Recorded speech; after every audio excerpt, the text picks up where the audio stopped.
Student आज हम trigno के फॉर्मूलाज के बेस्ड के ऊपर रेंज फाइंड आउट करेंगे। बहुत बेसिक क्वेश्चन। देखो, इस क्वेश्चन में जब हमने रेंज फाइंड आउट करनी है तो सबसे पहले मैं दो फॉर्मूलाज का यूज करूंगा। वैसे तो आप यहां पे मतलब इस टर्म में और इस टर्म में सी डी फॉर्मूला भी अप्लाई कर सकते हो, C D formula cos C plus cos D. But मैं डायरेक्टली फॉर्मूला अप्लाई कर दूंगा। जो फॉर्मूला बनता है basic cos A plus B plus cos A minus B, जो सेंटर वाली दो टर्म्स हैं इनके ऊपर मैं ये फॉर्मूला अप्लाई कर दूंगा। 2 cos A cos B, और एक और फॉर्मूला अप्लाई कर दूंगा मैं इसमें cos A plus B minus cos A minus B is equal to -2 sin A sin B, -2 sin A sin B। Clear है? दो फॉर्मूले इसमें यूज कर दूंगा। अब देखो, अब सेकंड और थर्ड में एक फॉर्मूला यूज होगा ऊपर वाला, ये दो टर्म्स में फॉर्मूला यूज होगा नीचे वाला। फॉर्मूला अप्लाई कर दो। f of x is equal to log base root 5 3 plus, मैं पहले दोनों टर्म्स में फॉर्मूला अप्लाई करने जा रहा हूं ऊपर वाला। 2 cos यहां पे a हो जाएगा π/4 इंटू बी हो जाएगा cos x, और ये दो टर्म्स के अंदर जो फर्स्ट मतलब सेकंड और लास्ट वाली जो टर्म है इसमें जो फॉर्मूला लगेगा वो नीचे वाला लगेगा -2 sin 3π/4 इंटू साइन एक्स। बहुत बेसिक फॉर्मूले है। क्लियर है? अब cos 45 आपको पता होगा कि cos 45 वैल्यू, यहां पे cos 45 वैल्यू पुट करनी है √2, 1/√2 हो जाएगी cos x माइनस, और इस जगह पे आ जाएगा 2 इंटू 1/√2 साइन एक्स। क्लियर है? साइन 135 डिग्री भी 1/√2 है, फाइंड आउट करने आते हैं।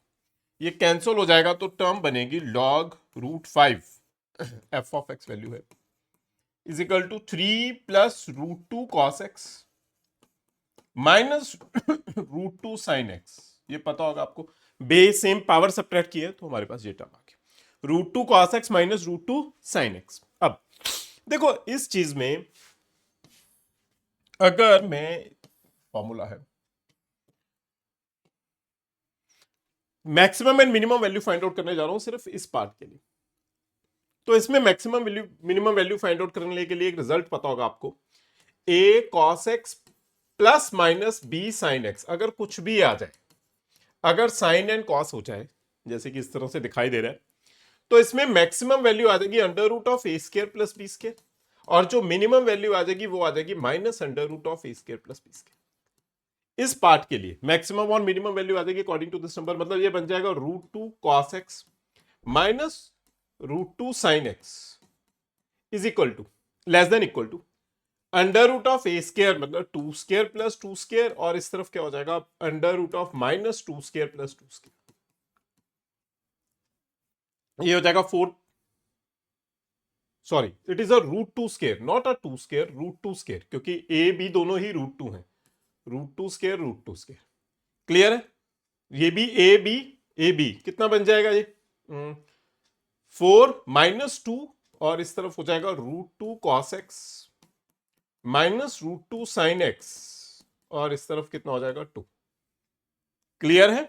मतलब minimum value of this part is -2 and maximum value is 2। Minimum and maximum value आ गई इस पार्ट के लिए। अब 3 ऐड कर दो, 3 ऐड करोगे मतलब तीनों नंबर्स में 3 ऐड हो जाएगा। 3 ऐड करो इस जगह पे, अगर मैं 3 ऐड कर दूंगा, मैं यहीं पे 3 ऐड कर रहा हूं, +3 और +3।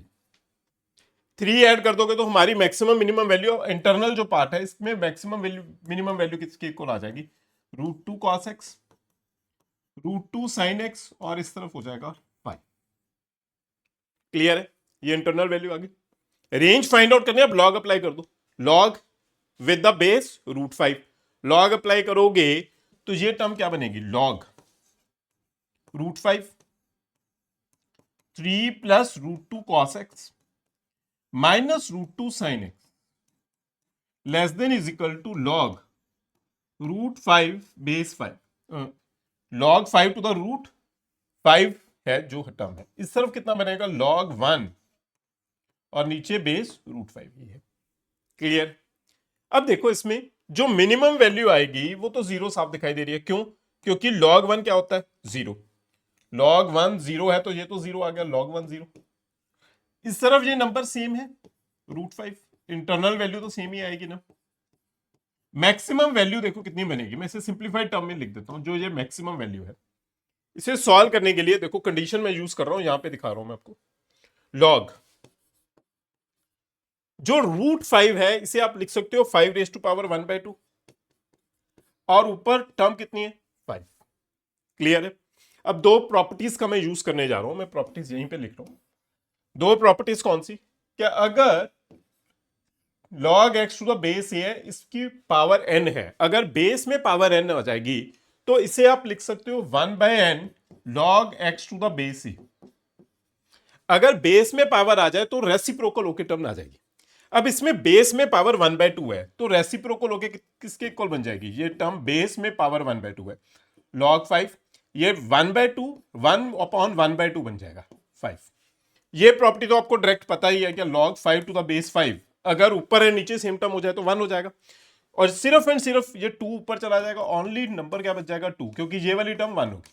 मतलब मैं इस पूरी टर्म को, जो सिंप्लीफाइड वैल्यू है, इस पूरे पार्ट को आप क्या लिख सकते हो? 2। 2 मतलब हमारी मिनिमम वैल्यू आ जाएगी 0, मैक्सिमम वैल्यू आ जाएगी 2। तो ऑप्शन बी फाइनल आंसर आ गया, minimum 0 maximum 2। Thank you students.